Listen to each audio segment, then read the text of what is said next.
Nicolas-Jaques Conte. Who was he and what did he do?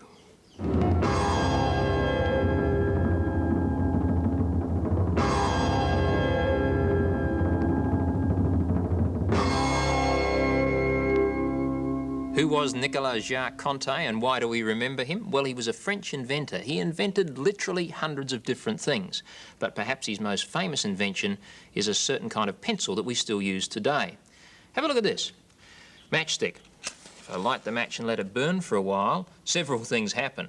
Light is given off, heat is given off, and the wood burns. But does the wood burn away completely?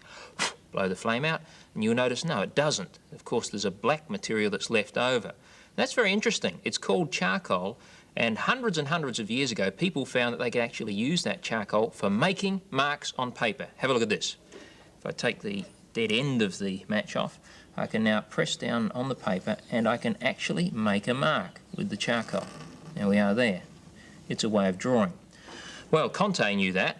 He was an artist as well as an inventor, but he also found out something else. People for hundreds of years had been using chunks of charcoal that were left in the bottom of the fire. You've seen these in the barbecue, haven't you? And with that, you can also make marks on paper. Let's add a little bit to our circle here. There we are. Mark there, and a nice smiling mouth there.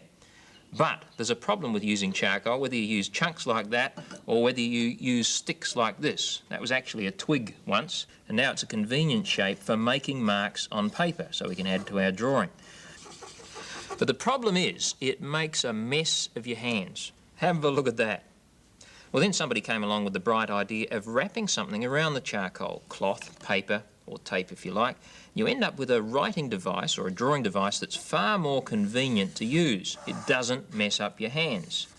Well, Conte knew this. It had been known for years. But he decided that something else was even better than charcoal. He used this stuff called graphite. Have a look at that. It's another form of carbon. It's finer than charcoal, and it can be used for making finer lines on paper. He mixed it with other things, and he encased it not in cloth or paper, but, and here's the brilliant thing, a piece of wood. So he decided if you put that inside wood, you'd have a thing that perhaps people would be interested in buying and using for writing and drawing, the pencil.